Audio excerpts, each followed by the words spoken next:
Selamat datang di Arkana Kisah. Pernahkah Anda mendengar kisah Sunan Kalijaga melawan sekte hitam di Rawapening? Ini bukan hanya cerita tentang kekuatan gaib, tetapi juga tentang keberanian, keimanan, dan perjuangan melawan kegelapan. Mari kita menjelajahi salah satu legenda paling menegangkan dari tanah Jawa.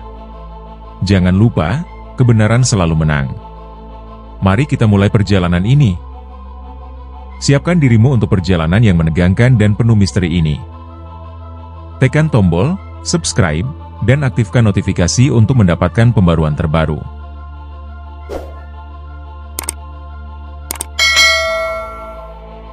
Pada suatu malam yang tenang, Sunan Kalijaga bermimpi melihat Rawapening yang tertutup kabut hitam pekat. Dalam mimpi itu, ia mendengar suara tangisan dan rintihan, seolah-olah rakyat meminta tolong. Di tengah-tengah kabut, muncul bayangan makhluk menyeramkan dan seorang lelaki dengan mata menyala merah, melafalkan mantra-mantra gelap. Saat terbangun, Sunan merasa mimpi itu bukanlah hal biasa, melainkan sebuah pertanda gaib yang menunjukkan ada sesuatu yang salah di Rawapening. Sunan bermeditasi untuk mencari petunjuk lebih lanjut. Ia memohon kepada Allah agar diberi hikmah dan panduan untuk mengartikan mimpinya.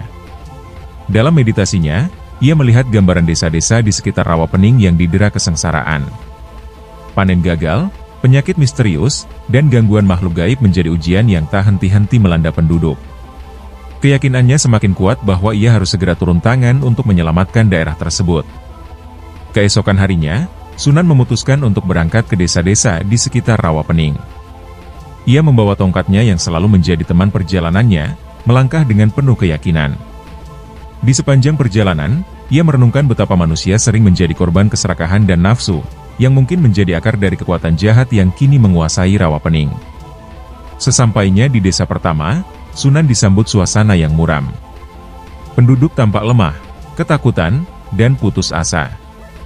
Kepala desa menceritakan penderitaan mereka, ladang yang tak lagi menghasilkan, binatang ternak yang mati mendadak, serta penyakit aneh yang tak kunjung sembuh. Mereka juga bercerita tentang suara-suara misterius dari tengah rawa di malam hari, yang diduga berasal dari sekte hitam. Sunan mendengarkan dengan seksama, menyerap setiap detail yang diceritakan. Ia bertanya tentang keberadaan sekte tersebut, dan kepala desa menyebutkan nama Ki Jagalwulung, seorang pemimpin sekte yang dikenal memiliki ilmu hitam luar biasa. Penduduk mengaku tak berani mendekati rawa karena mereka yakin Ki Jagalwulung memiliki pasukan gaib yang melindunginya. Tak hanya itu, beberapa orang yang mencoba mendekat malah hilang tanpa jejak. Dengan hati yang tenang, Sunan menghibur penduduk desa, mengingatkan mereka untuk tetap beriman dan tidak tunduk pada rasa takut. Ia menyampaikan bahwa kekuatan gelap hanyalah ujian yang harus dilalui dengan keberanian dan doa. Sunan meminta penduduk untuk terus berzikir, sementara ia bersiap menuju Rawapening untuk menyelidiki sumber masalah yang sebenarnya. Sunan berjalan ke tepi Rawapening, sebuah tempat yang dikenal indah namun kini terlihat menyeramkan. Kabut tebal menyelimuti permukaan air, sementara pepohonan di sekitarnya tampak meranggas. Sunan merasakan hawa dingin yang tidak wajar, seolah-olah ada kekuatan gelap yang menyelimuti wilayah itu. Ia berhenti di sebuah gubuk kosong yang berada di pinggir rawa untuk bermeditasi, berharap mendapatkan petunjuk dari Allah. Saat bermeditasi, ia terhubung secara spiritual dengan energi alam di sekitarnya. Ia mendengar bisikan-bisikan samar yang menggambarkan ritual-ritual aneh yang dilakukan di tengah rawa. Ritual itu ternyata menggunakan kekuatan gelap yang merusak keseimbangan alam. Dalam penglihatannya, ia melihat sosok Ki Jagalwulung berdiri di tengah lingkaran makhluk-makhluk menyeramkan, memimpin ritual yang menciptakan kehancuran bagi desa-desa sekitar. Sunan menyadari bahwa dirinya harus lebih berhati-hati. Ia tidak hanya akan menghadapi kekuatan manusia biasa, tetapi juga makhluk gaib yang dikendalikan oleh ilmu hitam. Dengan keyakinan penuh pada kekuatan doa, ia memutuskan untuk melanjutkan penyelidikan lebih dalam, tetapi kali ini ia juga mencari sekutu, baik dari manusia maupun makhluk gaib yang masih memihak kebaikan. Saat Sunan Kalijaga melanjutkan penjelajahannya di sekitar Rawapening, ia tiba di sebuah tempat yang sangat sunyi. Di sana, ia mendirikan sholat malam dan memohon petunjuk kepada Allah. Setelah sholat, Sunan mendengar suara lembut memanggilnya. Dari dalam kabut rawa, muncullah sosok gaib berjubah hijau dengan wajah bersinar, yang memperkenalkan dirinya sebagai penjaga rawa. Sosok ini menjelaskan bahwa ia adalah makhluk gaib yang diutus untuk menjaga keseimbangan di wilayah ini. Penjaga rawa bercerita bahwa kekuatan sekte hitam telah merusak keseimbangan alam. Ki Jagalwulung dan sektenya memanfaatkan energi gelap rawa dengan melakukan ritual jahat, sehingga rawa menjadi tempat yang dipenuhi makhluk gaib hitam. Ritual ini juga menyebabkan tanaman di sekitar rawa mati dan memunculkan penyakit yang menyerang penduduk. Penjaga rawa mengaku kewalahan melawan kekuatan Ki Jagalwulung, karena ritual sekte itu mengikatnya sehingga kekuatannya terbatas. Mendengar penjelasan ini, Sunan Kalijaga bertekad membantu penjaga rawa memulihkan keseimbangan. Ia meyakinkan penjaga rawa bahwa hanya dengan keimanan kepada Allah dan usaha bersama, mereka bisa mengalahkan sekte hitam. Penjaga rawa memberikan petunjuk tentang keberadaan altar utama sekte hitam yang tersembunyi di tengah rawa. Dengan informasi ini, Sunan mulai merencanakan langkah-langkah selanjutnya untuk menghadapi Ki Jagalwulung. Dalam perjalanan kembali ke desa, Sunan Kalijaga bertemu dengan makhluk gaib lain yang terlihat berbeda dari makhluk jahat yang ia temui sebelumnya. Makhluk ini berbentuk kecil seperti anak-anak dengan wajah cerah dan bersahabat. Mereka memperkenalkan diri sebagai para penjaga desa yang dulu membantu melindungi penduduk dari bencana, tetapi kekuatan mereka mulai melemah akibat dominasi sekte hitam. Makhluk-makhluk penjaga itu meminta perlindungan kepada Sunan, karena mereka mulai diincar oleh makhluk-makhluk hitam yang dikendalikan Ki Jagalwulung. Sunan menerima mereka dengan kasih sayang, mengajarkan mereka doa-doa perlindungan dan memperkuat keimanan mereka kepada Allah. Dengan doa dan niat baik, makhluk-makhluk penjaga ini mulai pulih kekuatannya dan berjanji untuk membantu Sunan dalam pertempuran mendatang. Sunan kemudian membawa makhluk-makhluk itu ke desa, memperkenalkan mereka kepada penduduk. Ia menjelaskan bahwa makhluk-makhluk ini adalah bagian dari ciptaan Allah yang memiliki tujuan untuk melindungi manusia. Para penduduk yang awalnya ketakutan mulai merasa lega dan bersyukur atas bantuan makhluk gaib penjaga. Dengan semangat yang baru, Sunan mengajak penduduk dan makhluk penjaga untuk mempersiapkan diri menghadapi ancaman yang semakin mendekat. Sunan Kalijaga memutuskan untuk menyelidiki lebih dekat aktivitas sekte hitam. Ia menyusup ke dalam rawa pada malam hari, saat kabut semakin tebal. Setelah berjalan beberapa waktu, Sunan menemukan sebuah lokasi ritual yang tersembunyi di tengah rawa. Ia melihat lingkaran batu besar yang digunakan sebagai altar, dengan nyala api yang mengelilinginya. Ki Jagalwulung berdiri di tengah lingkaran, memimpin ritual dengan membaca mantra-mantra yang menyeramkan. Di sekeliling altar, ada puluhan pengikut sekte yang mengenakan jubah hitam. Mereka membentuk lingkaran, melantunkan doa-doa gelap sambil mempersembahkan sesaji berupa darah hewan. Dari dalam altar, Sunan melihat bayangan besar menyerupai makhluk gaib yang muncul perlahan, menarik energi dari ritual itu.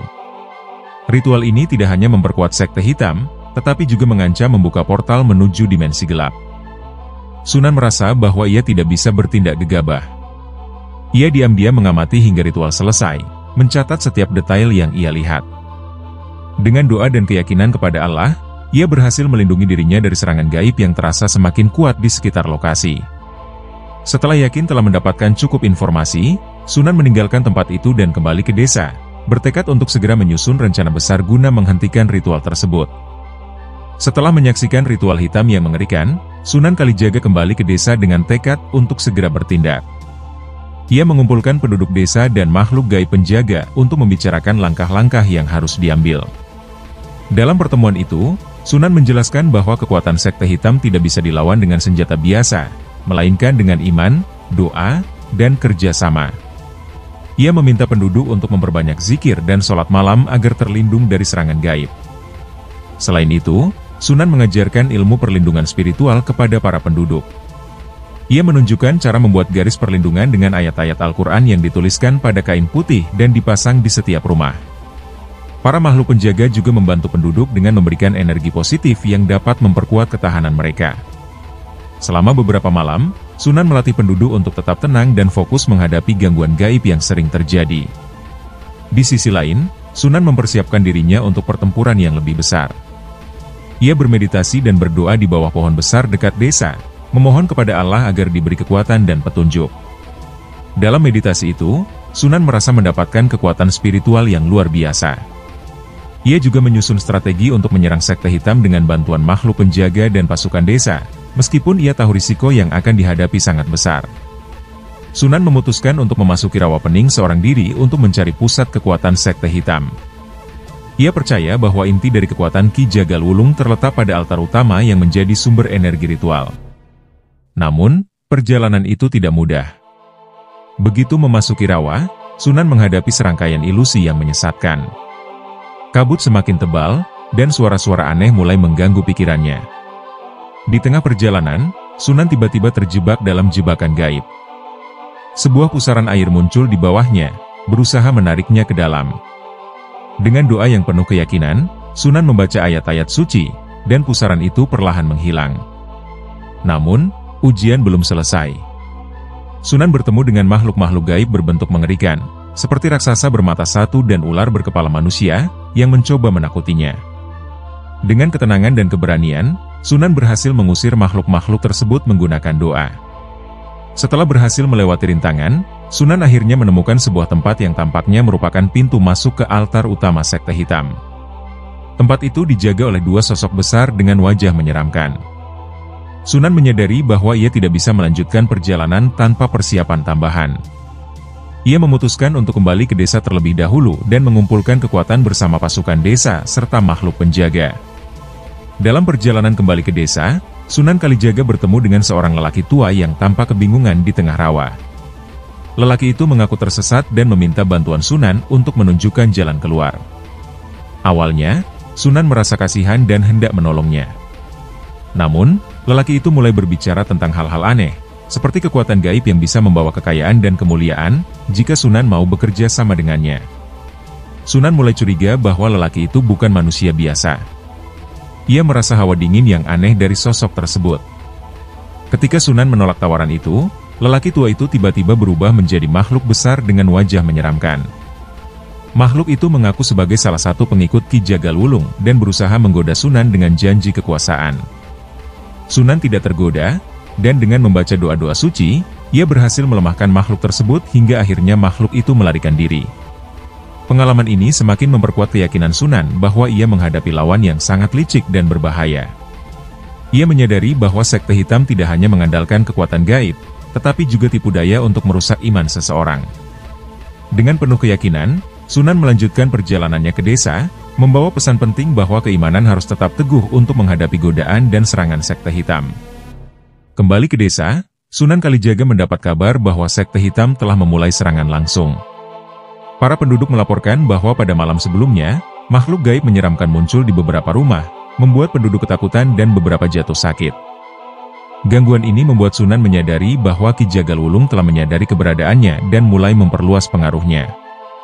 Serangan ini juga menunjukkan bahwa sekte hitam kini memiliki persekutuan dengan makhluk gaib yang jauh lebih kuat daripada sebelumnya. Sunan mengumpulkan penduduk dan makhluk penjaga untuk memberikan dukungan moral dan spiritual. Ia mengingatkan bahwa kegelapan seringkali menjadi lebih kuat ketika kebaikan mulai melawannya. Sunan memimpin zikir dan doa bersama yang diikuti seluruh penduduk desa, berharap dapat membentengi mereka dari serangan berikutnya. Sementara itu, makhluk penjaga mengungkapkan bahwa Ki Jagal Wulung telah memanggil sekutu-sekutu gaibnya dari dimensi gelap, yang akan semakin mempersulit perjuangan mereka. Untuk mengantisipasi serangan yang lebih besar, Sunan mulai menyusun rencana. Ia memutuskan untuk memecah kelompok menjadi dua, satu kelompok bertugas melindungi desa, sementara kelompok lainnya, yang terdiri dari makhluk penjaga dan beberapa penduduk terpilih, akan membantunya menyerang altar utama. Sunan percaya bahwa memutus sumber kekuatan Ki Jagal Wulung adalah satu-satunya cara untuk menghentikan semua ini. Ia tahu bahwa waktunya semakin sempit, karena kekuatan gelap terus tumbuh. Pada malam berikutnya, sekte hitam melancarkan serangan besar-besaran ke desa. Makhluk-makhluk gaib berbentuk aneh, seperti bayangan hitam tanpa wajah dan binatang buas berkuku tajam, menyerbu rumah-rumah penduduk. Sunan Kalijaga memimpin perlawanan, memimpin penduduk membaca ayat-ayat suci untuk mengusir makhluk-makhluk tersebut. Dalam pertempuran ini, makhluk penjaga desa menunjukkan keberanian luar biasa, menghadapi makhluk-makhluk hitam dengan kekuatan gaib mereka. Namun, serangan itu tidak mudah diatasi. Beberapa penduduk yang kurang beriman menjadi korban, diserang oleh bayangan hitam yang menyerap energi kehidupan mereka. Sunan, dengan tongkat saktinya, memimpin langsung menghadapi makhluk-makhluk terkuat. Ia menggunakan doa dan kekuatan spiritual untuk melumpuhkan makhluk-makhluk tersebut, meskipun setiap langkah terasa berat. Di tengah-tengah pertempuran, Ki Jagal Wulung muncul dari kejauhan, menonton sambil tersenyum sinis, seolah-olah mengejek upaya Sunan. Akhirnya, dengan keberanian dan doa yang terus dilantunkan, para penduduk berhasil mengusir sebagian besar makhluk gaib. Namun, Pertempuran ini meninggalkan luka yang mendalam. Banyak penduduk yang terluka dan desa pun mengalami kerusakan. Sunan memanfaatkan momen ini untuk mengingatkan mereka bahwa kegelapan hanya bisa dikalahkan jika semua bersatu dalam iman dan keberanian. Ia juga menegaskan bahwa langkah selanjutnya adalah menyerang langsung ke pusat kekuatan Ki Jagalwulung sebelum kekuatannya semakin bertambah. Setelah pertempuran malam itu, Sunan Kalijaga menyadari bahwa ia harus segera bertindak sebelum Ki Jagalwulung melancarkan serangan berikutnya. Ia memimpin sekelompok kecil yang terdiri dari makhluk penjaga dan beberapa penduduk pemberani menuju altar utama Sekte Hitam di tengah rawa. Perjalanan itu dipenuhi bahaya, dengan ilusi-ilusi dan jebakan gaib yang terus mencoba menggagalkan langkah mereka. Namun, dengan doa dan ketenangan, mereka berhasil melampaui setiap rintangan. Sesampainya di altar utama, Sunan dan rombongannya langsung disambut oleh Ki Jagalwulung yang telah menunggu mereka. Ki Jagalwulung menunjukkan kekuatan ilmunya yang luar biasa. Dengan sekali tepuk tangan, ia memanggil makhluk-makhluk gaib yang jauh lebih besar dan kuat daripada sebelumnya. Ia juga menggunakan mantra-mantra gelap yang menciptakan ilusi-ilusi mengerikan untuk mengguncang mental Sunan dan rombongannya. Beberapa anggota rombongan mulai merasa takut, tetapi Sunan segera memimpin mereka membaca doa perlindungan, memulihkan semangat mereka. Dalam pertempuran sengit yang berlangsung di altar, Sunan mulai menyadari bahwa kekuatan Ki Jagalwulung berasal dari batu altar yang bersinar di tengah lingkaran ritual. Batu itu tampaknya menjadi sumber energi utama yang menghubungkan sekte dengan dimensi gelap. Namun, batu itu dilindungi oleh lapisan energi gaib yang sangat kuat. Sunan berusaha mendekati batu tersebut sambil mengalihkan perhatian Ki Jagalwulung. Dengan keyakinan penuh pada pertolongan Allah, Sunan menyusun rencana untuk menghancurkan batu tersebut, meskipun ia tahu bahwa itu akan menjadi tantangan terbesarnya. Saat Sunan Kalijaga berusaha mendekati altar utama, dua makhluk penjaga dengan wujud raksasa muncul dari balik kabut tebal. Makhluk ini memiliki tubuh hitam legam dengan mata menyala merah, dan mereka membawa senjata besar yang memancarkan aura gaib. Kedua makhluk itu menghalangi langkah Sunan, mengeluarkan suara menggelegar yang memekakkan telinga. Sunan tahu bahwa untuk mencapai altar, ia harus menghadapi kedua penjaga tersebut terlebih dahulu. Sunan mulai melantunkan ayat-ayat suci untuk melindungi dirinya dan rombongannya. Doanya memancarkan cahaya terang yang berhasil melumpuhkan serangan awal makhluk-makhluk itu. Namun, kedua penjaga altar ternyata memiliki kekuatan luar biasa, mampu menyerang dengan energi gaib yang hampir melukai Sunan. Melihat itu, makhluk-makhluk penjaga desa yang bersama Sunan maju membantu, meskipun kekuatan mereka tak sebanding dengan lawan. Pertempuran berlangsung sengit. Dengan keyakinan yang kokoh dan doa yang terus dilafalkan, Sunan akhirnya menemukan kelemahan kedua makhluk tersebut. Ia menyadari bahwa senjata mereka adalah sumber kekuatan utama, dan dengan bantuan makhluk penjaga, ia berhasil menghancurkan senjata tersebut. Tanpa senjata, kedua penjaga altar mulai melemah. Sunan memanfaatkan momen ini untuk mengunci mereka dalam lingkaran doa, membuat mereka tak lagi mampu bergerak. Dengan rintangan itu teratasi, Sunan melanjutkan perjalanannya menuju altar utama. Ketika Sunan berhasil mendekati altar, Ki Jagalwulung berdiri di tengah-tengah lingkaran ritual dengan senyum penuh ejekan. Ia menyadari niat Sunan untuk menghancurkan batu altar, dan dengan segera, ia melantunkan mantra-mantra kuat yang menciptakan badai gaib di sekitar mereka. Angin berputar kencang, disertai suara-suara gaib yang membuat rombongan Sunan merasa gentar. Namun, Sunan tetap teguh, memimpin rombongannya membaca doa-doa pelindung untuk menahan serangan itu. Ki Jagalwulung kemudian memanfaatkan kekuatan batunya untuk memanggil makhluk gaib lain yang jauh lebih besar dan menyeramkan dari sebelumnya. Makhluk ini tampak seperti naga berkepala 3 dengan sisik hitam mengilap dan lidah api yang menyembur dari mulutnya. Naga ini menyerang Sunan dan rombongannya tanpa henti, membuat beberapa anggota rombongan terluka. Melihat itu, Sunan memusatkan energinya untuk melawan naga tersebut, menggunakan tongkatnya yang telah ia isi dengan doa-doa.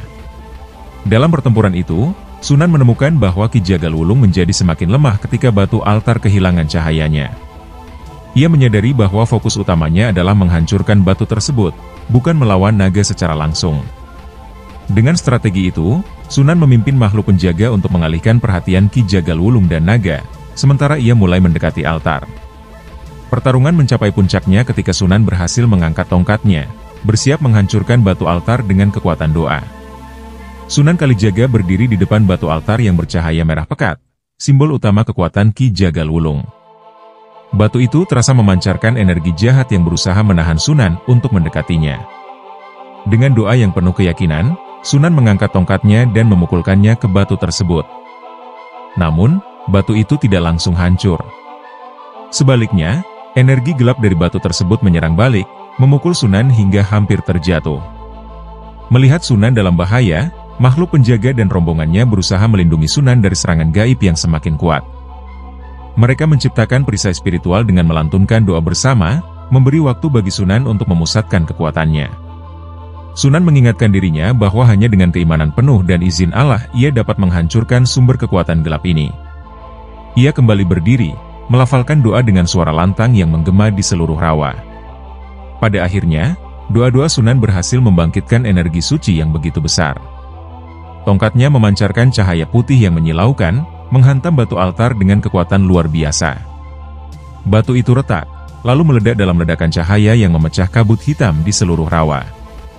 Bersamaan dengan kehancuran batu altar, Ki Jagal Wulung berteriak kesakitan, kehilangan semua kekuatannya. Makhluk-makhluk gaib yang ia kendalikan pun lenyap satu persatu. Cahaya terang memenuhi rawa, menandakan kemenangan Sunan dan kembalinya keseimbangan alam. Setelah batu altar hancur, kekuatan Ki Jagal Wulung melemah drastis. Ia terduduk di tanah, wajahnya yang sebelumnya penuh percaya diri kini berubah menjadi ketakutan. Aura gelap yang menyelimutinya perlahan memudar. Sunan Kalijaga mendekati Ki Jagal Wulung, tetapi bukannya menyerang, ia mengulurkan tangan dan memintanya bertobat. Sunan berkata bahwa Allah Maha Pengampun dan masih memberikan kesempatan kepada siapapun yang mau kembali ke jalan yang benar. Namun, Ki Jagal Wulung yang sudah terhanyut dalam keangkuhan menolak tawaran itu. Dengan suara serak, ia mengucapkan mantra terakhir, mencoba memanggil sisa kekuatan gaibnya. Tetapi tanpa batu altar, usahanya sia-sia. Ia hanya menciptakan ledakan kecil yang justru berbalik melukainya sendiri. Ki Jagal Wulung akhirnya terkapar, tubuhnya perlahan menghilang seperti abu yang tertiup angin. Dengan kepergiannya, hawa gelap di rawa pening benar-benar lenyap, digantikan dengan udara yang segar dan cahaya matahari yang mulai menerobos kabut. Sunan Kalijaga berdiri dalam diam, memanjatkan doa syukur atas kemenangan ini. Para makhluk penjaga, yang selama ini bertarung di sisinya, mengelilinginya dengan rasa hormat. Mereka mengucapkan terima kasih kepada Sunan atas keberanian dan kebijaksanaannya. Sunan mengingatkan mereka bahwa kemenangan ini bukanlah hasil usahanya semata, melainkan atas izin Allah dan doa semua pihak yang telah bekerja sama untuk menegakkan kebenaran. Kemenangan Sunan Kalijaga membawa dampak besar bagi desa di sekitar Rawa Pening. Penduduk desa yang sebelumnya hidup dalam ketakutan mulai merasakan ketenangan. Serangan makhluk gaib berhenti, tanaman yang layu mulai tumbuh kembali, dan penyakit misterius yang menimpa penduduk perlahan menghilang. Desa yang semula suram berubah menjadi penuh harapan dan kehidupan baru. Sunan Kalijaga tidak hanya berhenti di sana. Ia membantu penduduk untuk memperkuat keimanan mereka, mengajarkan cara-cara melindungi diri dari gangguan gaib dengan doa dan amal syalih. Ia juga menanamkan pentingnya kebersamaan dan tolong-menolong dalam menghadapi setiap ujian. Para makhluk penjaga, meskipun tidak lagi dibutuhkan seperti sebelumnya, tetap tinggal untuk menjaga keseimbangan alam di sekitar rawa. Sebagai tanda syukur, penduduk desa mengadakan doa bersama dan berjanji untuk menjaga Rawa Pening agar tidak menjadi tempat yang digunakan untuk kejahatan lagi. Sunan Kalijaga merasa lega melihat perubahan ini, tetapi ia mengingatkan bahwa godaan dan kegelapan bisa datang kapan saja. Dengan pesan itu, ia meminta penduduk untuk selalu menjaga hubungan dengan Allah agar tidak terulang lagi bencana seperti yang dibawa oleh sekte hitam. Sebelum meninggalkan Rawa Pening, Sunan Kalijaga kembali bertemu dengan penjaga rawa, sosok gaib yang pertama kali memperingatkannya tentang sekte hitam.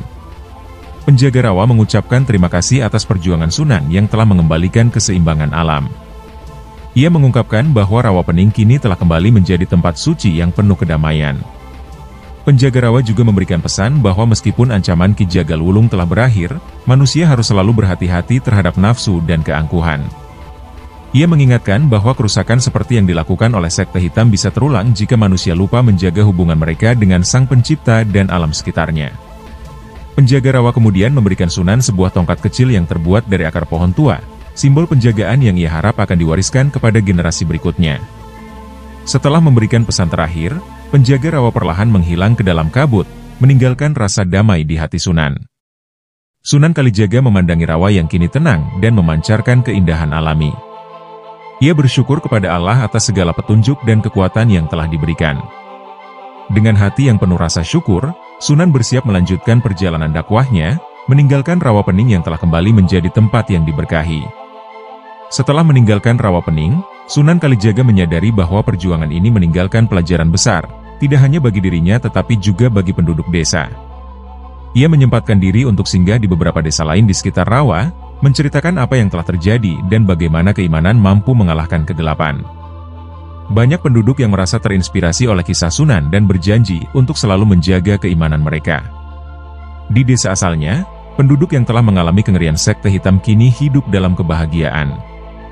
Mereka bekerja sama membersihkan rawa, memperbaiki rumah, dan membangun tempat ibadah baru di dekat rawa sebagai tanda syukur kepada Allah. Tempat ibadah itu menjadi pusat kegiatan keagamaan dan pendidikan, di mana Sunan sempat mengajarkan beberapa ilmu agama sebelum melanjutkan perjalanannya. Sunan meninggalkan tongkat akar pemberian penjaga rawa kepada pemimpin desa sebagai simbol bahwa tugas menjaga keimanan dan keseimbangan alam kini ada di tangan mereka. Tongkat itu disimpan di tempat ibadah sebagai pengingat akan perjuangan melawan sekte hitam dan pelajaran penting yang mereka dapatkan. Desa itu pun dikenal sebagai desa yang makmur dan taat, menjadi contoh bagi desa-desa lain di sekitar Rawapening. Perjalanan Sunan Kalijaga dari Rawapening memberikan pengaruh besar pada caranya melihat kehidupan dan dakwah. Ia merenungi bahwa kejahatan, sekecil apapun, bisa tumbuh menjadi ancaman besar jika manusia mengabaikan iman dan melupakan tanggung jawabnya terhadap alam. Kejadian di Rawapening juga menegaskan pentingnya kerjasama antara manusia dan makhluk gaib yang baik dalam menjaga harmoni dunia. Sunan melanjutkan perjalanannya ke berbagai wilayah lain di Tanah Jawa, membawa hikmah dari peristiwa di Rawapening. Ia menceritakan bagaimana doa dan keimanan bisa menjadi senjata paling ampuh melawan segala bentuk kegelapan. Sunan juga mengajarkan kepada masyarakat bahwa kekuatan sejati tidak berasal dari ilmu hitam atau kekuatan gaib, melainkan dari hubungan yang erat dengan Allah dan kesadaran untuk menjaga alam. Dalam setiap langkahnya, Sunan Kalijaga selalu mengingatkan bahwa perjuangan melawan kejahatan tidak pernah berakhir. Meskipun sekte hitam di Rawapening telah musnah, ia tahu masih ada banyak ujian lain yang menunggu. Namun, dengan keyakinan penuh pada Allah, Sunan percaya bahwa kebaikan akan selalu menang melawan kejahatan. Kisah ini akhirnya menjadi bagian dari perjalanan dakwah Sunan Kalijaga yang dikenang sebagai pelajaran penting bagi generasi selanjutnya. Setelah kekalahan Ki Jagalwulung dan kehancuran batu altar, Rawapening perlahan memulihkan dirinya. Kabut pekat yang sebelumnya melingkupi rawa menghilang, dan sinar matahari pagi mulai menembus permukaan air yang tenang. Penduduk desa yang sebelumnya hidup dalam ketakutan akhirnya bisa bernapas lega. Suara burung-burung kembali terdengar, dan tumbuhan yang layu mulai menghijau. Rawapening, yang dahulu menjadi tempat bersarangnya kegelapan, kini berubah menjadi tempat yang penuh kedamaian dan kehidupan. Sunan Kalijaga tidak tinggal diam setelah kemenangan ini. Ia segera mengajak para penduduk untuk berkumpul di pusat desa dan memimpin doa syukur. Dalam kesempatan itu, Sunan memberikan nasihat penting kepada mereka. Ia mengingatkan bahwa kemenangan ini bukanlah akhir dari perjuangan. Kejahatan mungkin telah musnah di tempat ini, tetapi godaan dan kesalahan manusia bisa memunculkan ancaman baru jika mereka lalai menjaga iman dan kejujuran. Ia juga menekankan pentingnya menjaga hubungan dengan Sang Pencipta dan melindungi alam sebagai anugerah darinya. Penduduk desa, yang sebelumnya hanya mengenal Sunan sebagai seorang pendakwah, kini melihatnya sebagai sosok pahlawan yang menyelamatkan mereka dari kegelapan. Mereka dengan sukarela mengikuti ajarannya, membangun kembali desa, dan mendirikan tempat ibadah di dekat Rawapening sebagai bentuk penghormatan atas perjuangan Sunan. Tempat itu tidak hanya menjadi tempat berdoa, tetapi juga pusat pembelajaran agama, di mana anak-anak dan generasi muda belajar tentang pentingnya keimanan dan kebaikan.